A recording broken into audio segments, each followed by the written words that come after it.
जय श्री राम, जय बालाजी सरकार। नमस्कार दोस्तों, मैं सरिता शुक्ला अपने और आपके यूट्यूब चैनल पर आप सभी का स्वागत करती हूं और बालाजी से प्रार्थना करती हूं कि आप सभी लोग सकुशल अपने घर सुरक्षित हों। और आज की वीडियो में बना रही हूं संकल्प कैसे करते हैं और संकल्प करने का क्या महत्व है और संकल्प लेना क्यों ज़रूरी है। कोई भी उपाय करने से पहले वीडियो ज़रूर देखिएगा, आपके बहुत ही काम की चीज़ है। पर वीडियो शुरू करने से पहले सबसे पहले सभी बड़ों को सादर चरण स्पर्श, छोटों को शुभ आशीर्वाद और जो मेरी उम्र के हैं उनको प्रेम भरा नमस्कार। देखिए, जब भी हम कोई वीडियो डालते हैं तो उसमें हम यही बताते हैं पहले कि कोई भी उपाय करना हो पहले संकल्प लीजिए। उसके बाद हम मतलब हर वीडियो में ये बताते हैं कि संकल्प कैसे लेना है।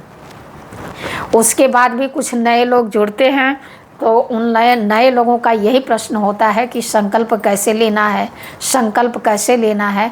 तो इसलिए मैंने सोचा कि आज मैं इस पे एक वीडियो ही डाल दूं आप लोगों को कि संकल्प कैसे लेना है। तो यह वीडियो आप पूरी अवश्य देखिएगा, आपके बहुत ही काम की बातें हैं इस वीडियो में।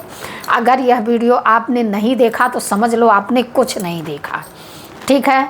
तो आपको मैं अब यही बताऊंगी संकल्प लेना क्यों ज़रूरी है। जैसे हम कोई उपाय करने चलते हैं, चाहे वो हनुमान जी का उपाय है, चाहे वो लक्ष्मी नारायण का उपाय है, चाहे वो एकादशी है, चाहे वो पूर्णिमा है, चाहे वो मतलब कोई भी उपाय ले लीजिए, कोई भी उपाय बिना संकल्प के पूरा नहीं होता है। तो इसलिए सबसे पहले संकल्प लेना बहुत ही ज़रूरी है। अब संकल्प लेना कैसे है, देखिए। अब जैसे कि हम लोग साधारण पूजा रोज़ करते हैं, तो रोज़ जो हम पूजा करते हैं उसमें रोज़ तो हम संकल्प नहीं लेते हैं ना। हम माता से चाहे जिसकी भी पूजा करते हैं उनसे यही प्रार्थना करते हैं कि हे माँ, हे बालाजी महाराज, मैं जो भी कर रही हूँ मुझे आप जो है इसको पूर्ण समझिएगा। जो मुझसे त्रुटि हो जाए इस पूजा पाठ में उसको माफ़ करिएगा। जो मेरा भाव है उसको आपसे बेहतर कोई नहीं जानता, आप ही जानते हैं। इसलिए मुझसे अगर कोई गलती हो जाए तो क्षमा करिएगा। हम रोज़ जब पूजा पाठ करते हैं तो लास्ट में जो है भगवान से क्षमा प्रार्थना अवश्य करते हैं और शुरुआत करते हैं तो उनका नाम लेके शुरू करते हैं।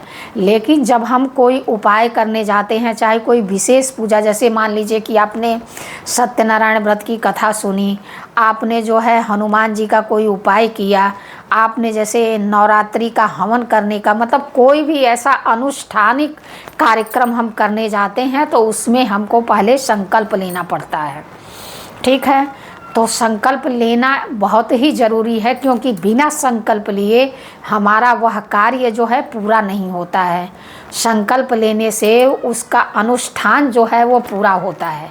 अब संकल्प देखिए, हम बहुत बड़े पंडित और बहुत बड़े ज्ञानी नहीं हैं, हम सामान्य मानस हैं, सामान्य मनुष्य हैं। हम सामान्य तरीके से जो है पूजा पाठ करते हैं, हम सामान्य तरीके से भी संकल्प ले सकते हैं, तो ठीक है। अब संकल्प लेने का सबसे बढ़िया तरीका यही है, आप अपने हाथ में मतलब सीधे हाथ में यानी कि दाहिने हाथ में थोड़ा सा जल लीजिए, थोड़ा सा अक्षत लीजिए, फूल लीजिए, उसमें जो है कुछ द्रव्य लीजिए यानी कि कुछ पैसे रखिए। वो ये 1 रुपया भी हो सकता है, 11 रुपया भी हो सकता है, 21 रुपया भी हो सकता है। वो आपको पंडित को दान कर देना है, ठीक है। उसको लीजिए। आप जिस भी देवी देवता का अनुष्ठान करने जा रहे हैं उस देवी देवता का नाम लीजिए। उसके बाद आप अपना नाम लीजिए। अगर आपकी पत्नी है, चाहे पति कर रहे हैं तो पत्नी का नाम लेंगे, पत्नी कर रही हैं तो अपने पति का मन ही मन नाम लेकर के जिस कार्य के लिए आप करने जा रहे हैं, जैसे कि हमारे संतान संबंधी समस्या है तो उसके लिए अगर करने जा रहे हैं तो उसका नाम लीजिए। अपने क्षेत्र का नाम लीजिए, अपने मोहल्ले का नाम लीजिए। अगर आप फ्लैट में रहते हैं और फ्लैट का कोई नंबर है आपका तो उस नंबर का भी नाम लीजिए कि और अपने गोत्र का नाम लीजिए, अपने मतलब इष्ट देव का नाम लीजिए और उसके बाद संकल्प लीजिए कि मैं यह कार्य करने जा रहा हूँ, आपकी कृपा से मेरा यह कार्य पूर्ण हो। इस तरह से कर करके उसको नीचे छोड़ देना है। फिर थोड़ा सा जल लेकर के हाथ को शुद्ध कर लीजिए। संकल्प लेने का एकदम मतलब सही तरीका यही है। अब देखिए मंत्र तो हम उतना आप लोगों को ना बता पाएंगे, ना उतना आप लोग मंत्र कर पाएंगे। तो ऐसा नहीं है, हमारे शास्त्रों में साधारण रूप से भी विधान है, और आप अगर विधि पूर्वक करना चाहते हैं तो पंडित बुला के भी कर सकते हैं। तो ये तो आपके ऊपर निर्भर है, आप अपने तरीके से भी कर सकते हैं और आप पंडित को बुलाकर भी कर सकते हैं। तो इसलिए क्योंकि जब भी हम कोई उपाय करते हैं, चाहे कोई भी पूजा पाठ का अनुष्ठान करते हैं, अगर हम बिना, जैसे नवरात्रि व्रत ही हम शुरू करते हैं तो पहले दिन हमको संकल्प लेना होता है कि हम 9 दिन का 9 देवियों की पूजा का अनुष्ठान करते हैं। उस बिना संकल्प के मतलब कोई भी पूजा पाठ हो वो पूर्ण नहीं होती है। इसलिए संकल्प लेना बेहद ही ज़रूरी है। अगर मान लीजिए आप नहीं जानते हैं कि संकल्प कैसे लिया जाता है तो आप इस प्रकार से संकल्प ले सकते हैं। मैंने आपको विधि बता दी है, लेकिन कोई भी पूजा करने से पहले, कोई भी अनुष्ठान करने से पहले, कोई भी उपाय करने से पहले पूरी श्रद्धा और भक्ति से भगवान को स्थापित करिए।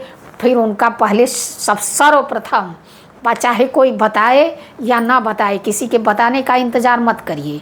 आपको उपाय किसी ने बता दिया, ठीक है, अब ये मत इंतज़ार करिए कि वो आपको जो है संकल्प तो बताया ही नहीं तो आप संकल्प क्यों लें, ऐसा बिल्कुल नहीं है। वो हो सकता, वो देखिए वो बताना भूल सकते हैं पर आप नहीं भूल सकते हैं। पहले भगवान को स्थापित करिए, फिर जो है संकल्प लीजिए, उसके बाद आगे का जो कार्यक्रम है उसको शुरू करिए। इस प्रकार से आप उपाय करिए, इस प्रकार से आप अपना अनुष्ठान करिए, आपका वह कार्य जरूर पूरा होगा बालाजी की कृपा से, माता रानी की कृपा से। चाहे जिसके भी आप उपाय करते हो, चाहे जिस भी देवी देवता को मानते हो, अपने इष्ट देव का ध्यान करिए और उसके बाद अपना उपाय शुरू करिए आप। और सर्वप्रथम श्री गणेशाय नमः, गणपति गजानंद को जो है वो आह्वान करिए, उनको वहाँ पर बैठाइए, क्योंकि उनके बिना कोई भी पूजा अधूरी है हमारे धर्म में। यह 2 कार्य करने के बाद आप अपने आगे के जो भी मतलब उपाय है उसको करिए, आपका उपाय अवश्य सफल होगा। बाकी वीडियो में अगर कोई गलती हो गई हो तो क्षमा करिएगा। ऐसी जानकारी के लिए हमसे जुड़िए, हमारे चैनल को लाइक, सब्सक्राइब, शेयर करिए। जय श्री राम, जय बालाजी सरकार।